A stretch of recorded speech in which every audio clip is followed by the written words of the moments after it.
Rabbil Alamin. Salatu wassalamu ala Rasulillah wa ala alihi wa sahbihi wa man tabi'ahum bi ihsanin ila yaumiddin.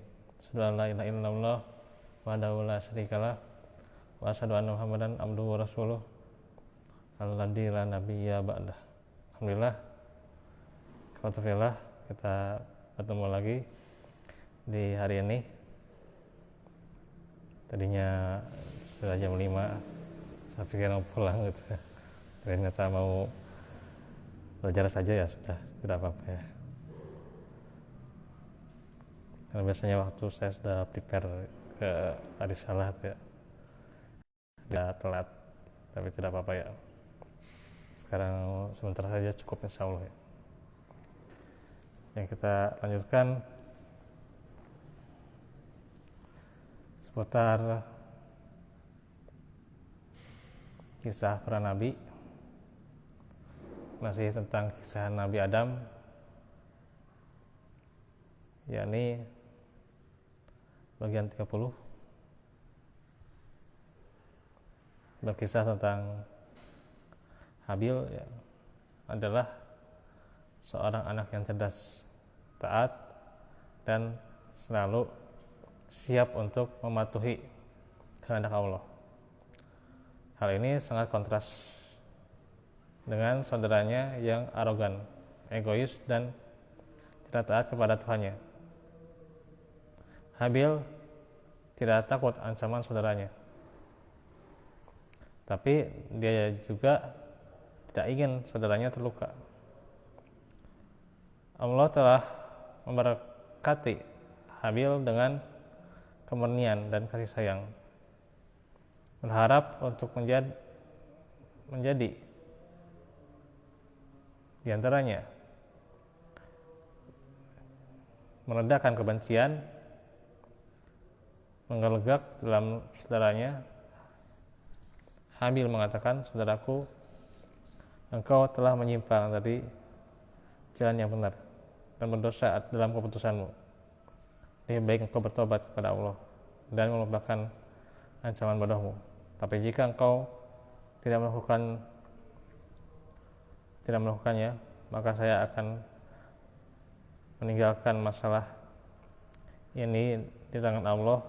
Engkau sendiri yang akan menanggung konsekuensi dari dosamu, karena neraka adalah balasan ya, bagi orang-orang yang zalim. Permohonan persaudaraan ini tidak mengurangi kebencian dalam hati Qabil ya. Ia tidak juga menunjukkan rasa takut akan hukuman Allah, bahkan pertimbangan kekeluargaan dibuangnya. Qabil memukul saudaranya dengan batu yang membunuh seketika. Ini adalah kematian pertama dan tindak pidana yang pertama yang dilakukan oleh manusia di bumi. Jadi ini yang pertama ya, pembunuhan yang pertama.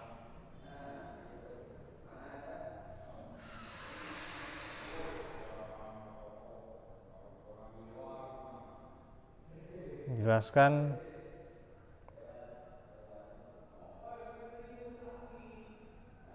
dalam surah Al-Maidah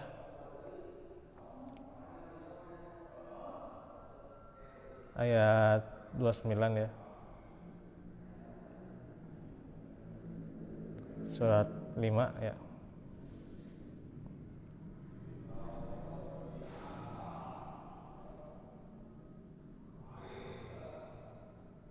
Ayat 29.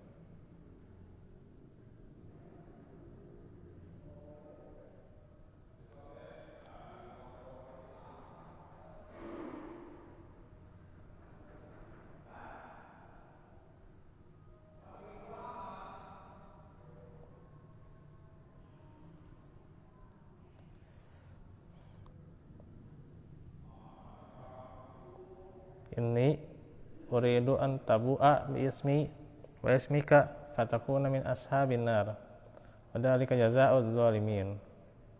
Sungguhnya aku ingin agar engkau kembali dengan membawa dosa bunuhku dan dosamu sendiri, maka engkau akan menjadi penghuni neraka, dan itulah balasan bagi orang yang zalim.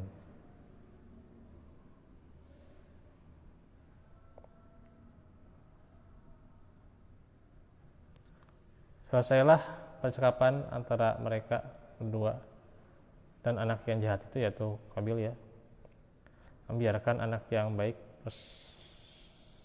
beberapa saat ya. Setelah beberapa hari, saudara yang baik itu tidur di tengah-tengah hutan yang penuh dengan pohon. Di hutan itu keledai tua mati dan dagingnya dimakan oleh burung nasar dan darahnya ditelan oleh bumi. Yang tersisa hanya tulang belulang yang berserakan di tanah. Kemudian saudaranya yang jahat membawanya menuju saudara kandungnya yang sedang tidur. Lalu ia mengangkat tangannya dan menjatuhkan dengan keras dengan cepat. Anak laki-laki itu tampak pucat wajahnya ketika melihat darah mengucur darinya. Lalu ia bangun yang mimpi saat tidur. Lalu si pembunuh menghantam saudaranya sehingga tidak tampak lagi gerakan dari tubuhnya. Si pembunuh puas bahwa saudara kandungnya benar-benar mati. Pembunuh itu berdiri di depan korban dengan tenang dan tampak pucat wajahnya. Jadi adanya penyesalan ya. Rasulullah bersabda, setiap orang yang membunuh jiwa yang tidak berdosa, maka anak Adam yang pertama akan juga menanggung dosanya, karena dia yang pertama kali ya mengajarkan pembunuhan. Si pembunuh itu terduduk di depan saudaranya dalam keadaan berlumuran darah. Apa yang akan dikatakannya kepada Adam, ayahnya, jika ia bertanya kepadanya tentang hal itu? Nabi Adam mengetahui bahwa mereka sedang keluar ya bersama-sama. Tapi kenapa dia kembalinya sendiri ya? Seandainya ia mengingkari pembunuhan terhadap saudaranya itu di depan ayahnya, maka di manakah ia dapat menyembunyikan jasadnya dan di manakah ia dapat membuangnya? Saudaranya yang terbunuh itu merupakan manusia yang pertama kali mati di muka bumi ya.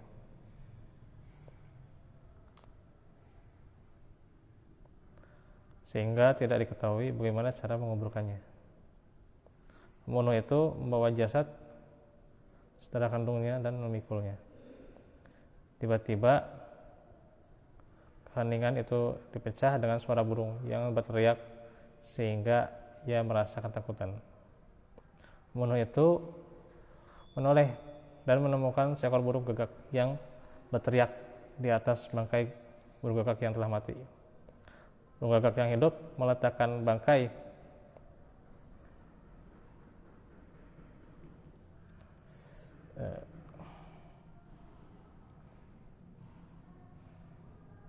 burung gagak yang telah mati di atas tanah. Lalu ia mulai menggali tanah dengan paruhnya dan kakinya.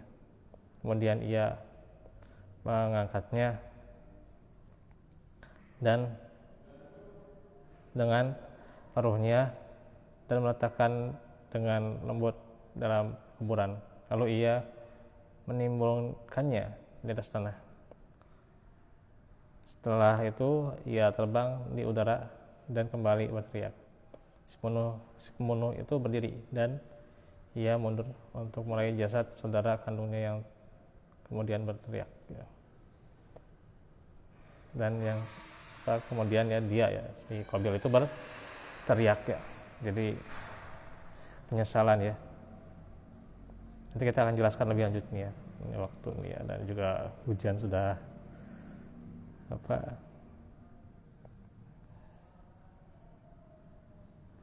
sudah datang yang lagi ya. Jadi Qabil berkata, aduhai celaka aku, mengapa aku tidak mampu berbuat seperti burung gagak ini? Lalu aku dapat menguburkan saudaraku ini ya. Nah, jadi penyesalan ya, seorang berbuat kesalahan dosa ya, Tapi penyesalan itu tidak akan berarti ya, karena ya sudah terlanjur melakukan dosa itu. Dan dia tidak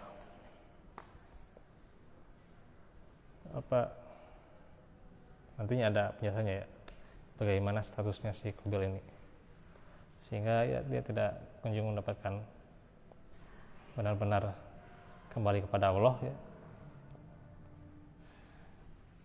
karena memang sudah perbuatannya dilakukan dan memang menyesal dia ya, bagaimana mengadukannya pada Adam dan sebagainya.